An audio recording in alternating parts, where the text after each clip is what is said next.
दर्शकहरुमा नमस्कार। तपाईहरुलाई स्वागत छ युट्युब च्यानल पाली न्यूज नेटवर्कमा। देश विदेशका सबै महत्त्वपूर्ण समाचार दैनिक रूपमा प्रस्तुत गर्ने गर्छौं। हाम्रो समाचार अपडेट जस्तो लाग्छ त्यस्तै सल्लाह सुझाव प्रक्रिया सुन्न नभुल्नुहोला, साथै च्यानललाई सब्स्क्राइब गर्नुहोला। दर्शकहरुमा त्यसैगरी आउनुहोस् आजको मुख्य खबरहरू के छन् त्यस बारेमा जानकारी।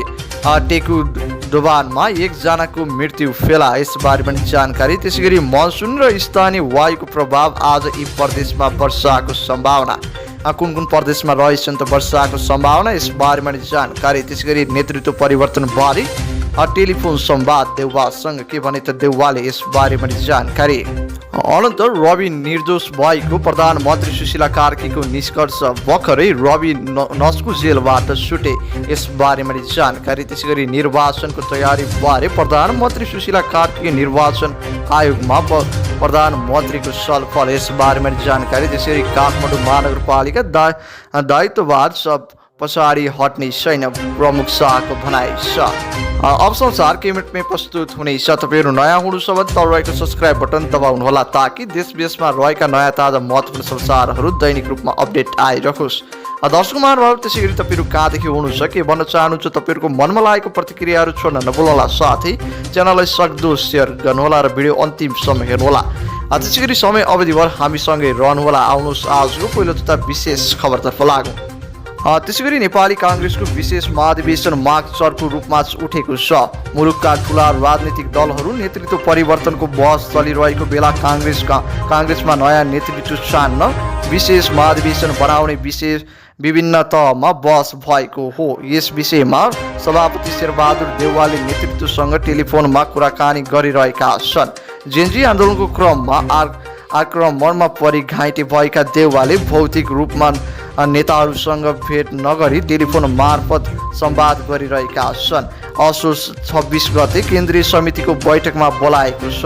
त्यसअघि नै महाधिवेशनको प्रतिनिधिहरूले विशेष महाधिवेशनमा डाक्टर हस्तक्षेप बुझाउनु भयो तयारी गरेको छ। त्यसैगरी कांग्रेस महामन्त्री विष्णुप्रसाद शर्माले सामाजिक सञ्जाल मार्फत एउटा भिडियो सन्देश राख्दै विशेष महाधिवेशनका लागि यही असोज 24 गतिसम्म हस्तक्षेप गरिसक्न महाधिवेशन प्रतिनिधिहरूलाई अपिल गरेका छन्। त्यसैगरी हस्तक्षेप गर्न चाहनुहुन्छ भने 24 गतिसम्म भित्र गर्नुहोस्, शर्माले मङ्गलबार भिडियोमा सन्देशमा भनेका छन्। त्यसैगरी उनको यो सन्देशले कांग्रेस चाँडै नै विशेष महाधिवेशनमा जान सक्ने गरेको छ। त्यसैगरी विशेष महाधिवेशन गठन गर्दा पार्टी थप बलियो हुन सक्ने महामन्त्री शर्माको विश्वास छ। त्यसैगरी जेएनजी आन्दोलन पछि सभापति देउवाले असोज 26 गते बस्ने गरी केन्द्रीय समितिको बैठकमा बोलाएपछि स्थापनात्तर पक्षले विशेष महाधिवेशनका लागि हस्तक्षेप संलग्न अभियान थालेको हो। त्यसैगरी नेतृत्व परिवर्तनको बहसमा रहेको कांग्रेसको केन्द्रीय समिति बैठकपछि यस मामिलामा औपचारिक रूपमा अघि बढ्ने नेताहरूले बताएका छन्। त्यसैगरी कांग्रेसको एउटा समूह विशेष महाधिवेशन माग गर्दै असोज 25 गतेमै हस्तक्षेप बुझाउनु भए तयारी छ। त्यसैगरी जेएनजी आन्दोलनपछि सभापति देउवाले नेतृत्व डाल्नुपर्ने भन्दै महामन्त्रीद्वय गगन थापा र विष्णुप्रसाद शर्मा तथा नेता डाक्टर खरेल कोइरालाको खुट्टामै लङ्घन गरिएका छन्। त्यसैगरी विशेष महाधिवेशनका लागि हस्तक्षेप अभियानको नेतृत्व भने गुरुराज घिमिरेले गरेको हो। त्यसैगरी उनले असोज पहिलो साताबाट यो अभियान थालेको हुन्।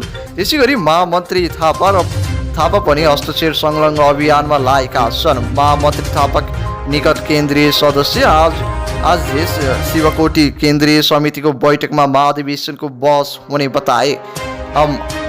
अहिलेसम्मको राजनीतिक परिस्थितिमा नेतृत्व पुनर्गठन र महाधिवेशनको बहस अवश्य हुनेछ, शिवकोटीले भने। त्यसैगरी पार्टी रूपान्तरणका लागि एमालेको विभिन्न तह र तत्कालीन भोलि र बैठकमा भइरहेका बेला कांग्रेस केन्द्रीय समितिको बैठक आग्रह नेतृत्वको बदल्न